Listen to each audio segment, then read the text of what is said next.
Box jellies are found in tropical warm waters, having the ability to swim with direction and speed unlike any other jellyfish. The statocyst located within the repophilia maintains constant equilibrium regardless of the bell's motion, while the repulsion is created through the pleating of the cellular wall. Mesoglia, a translucent-like substance, acts as an internal skeleton, sandwiched between two epithelial cell layers, making up the structure of the box jelly. The elastic properties of the mesoglia help restore the shape of the bell after it is deformed by contraction of the muscles within the mesoglia. Three types of muscular cells, epithelial muscular cells, niodytes, and interstitial cells from the matrix of striations, overlapping at angles around the ball, changing the bell's thickness as they contract.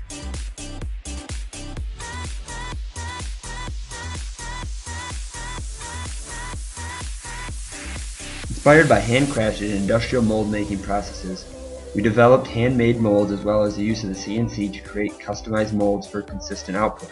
Various material composites were created to study thickness, opacity, and resilience. Actuating nitinol wire was embedded in the various models to create homogeneous models acting as one unit.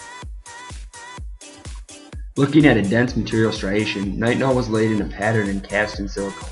Manipulating current and differing connection, we saw unpredicted responses to the stimuli that varied in each trial. Regulating AC with our breadboard circuit using an adjustable voltage regulator, we were able to vary time of the current and amperage. As current was run through the structure, we recorded the movement graphically and traced the path of the current through the nodes. Results were recorded in relation to the variables and graphically represented. In an open web scenario, the same pattern of nitinol was cast in silicone and studies were done replicating the current connections in the dense material study. Responses in the material varied, from breakage to no movement, and were also different in each trial. Results were recorded in relation to variables analyzed and graphically represented.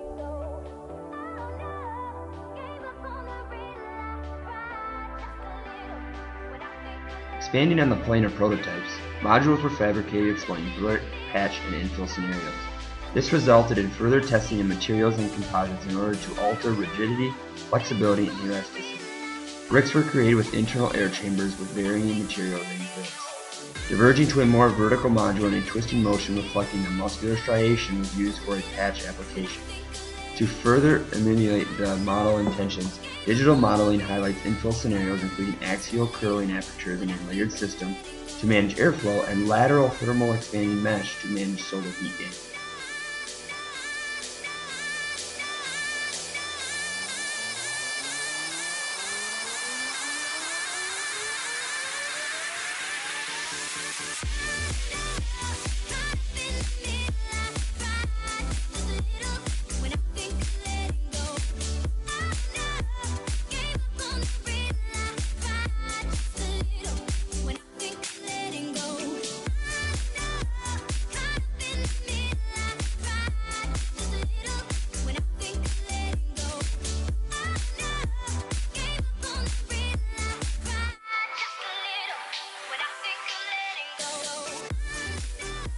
To further refine our prototype application on the Dowd Hall at Oakland University, a site analysis highlighting seasonal winds, biannual thermal diagrams, and solar path studies were conducted. Thermal insight was aided through a site visit with most notable observations of the warmer southern facade and extremely hot stair and elevator towers. Daylight studies showcased harsh sunsets on the western and southern facades, creating uncomfortable entries. With the knowledge gained through this site analysis, we returned to more developed material studies exploring reflective and refractive properties through controlled light box testing, providing qualitative images and quantitative measurements in foot candles. Past composite models were also tested to understand the foot candle output and reflectivity.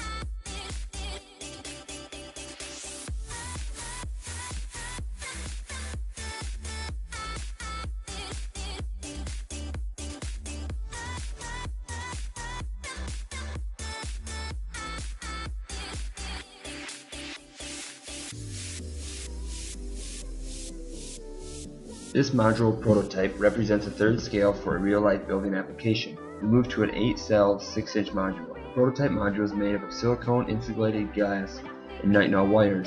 The module works to alter heat and light to desirable levels through the use of self-regulating modules. To resolve the strong fluctuations in light and temperature throughout the year, our proposed system is applied to 3 areas of most need as well as partial areas in between to create an extensive operating network.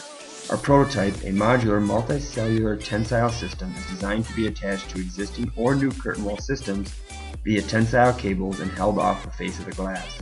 Introducing a new curtain wall allows for greater surface area of controllable and consistent daylight. The large volumes created below, combined with the 3 narrow channels along the curtain wall, produce a stacked effect. During the warm summer month, hot air rises up to the space, escaping at the top, drawing cooler air through the bottom. In winter months, this is reversed, and warmer air is drawn down to the large collecting area.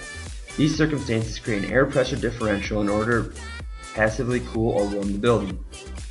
As the sun progresses throughout the day, cellular flaps open to proper angles, providing optimal daylight reflection internally or externally, dependent upon the computer's output information. The canopies at the base serve dual purpose by aiding in the chimney effect and reducing the heat island effect currently on the site due to extensive hardscape. In doing so, these open air spaces can be maintained comfortable lighting and temperature levels. If the enclosed canopy areas become too hot, flaps above open to allow for heat to rise while aiding in light reflection inward or outward. The integration of our prototype onto the Oakland University Student Services Building will not only improve the quality of interior light, but also encourage exterior gathering. This will be done through sun shading and the implementation of human scale to the western facade. Providing this space will encourage building users to gather in covered area near the main entrance. To further entice pedestrians to utilize the space, greenery will be introduced and allowed to grow on the canopy. These improvements will allow the entire building to benefit from improved interior light quality, natural thermal regulation, and a greatly improved exterior gathering space.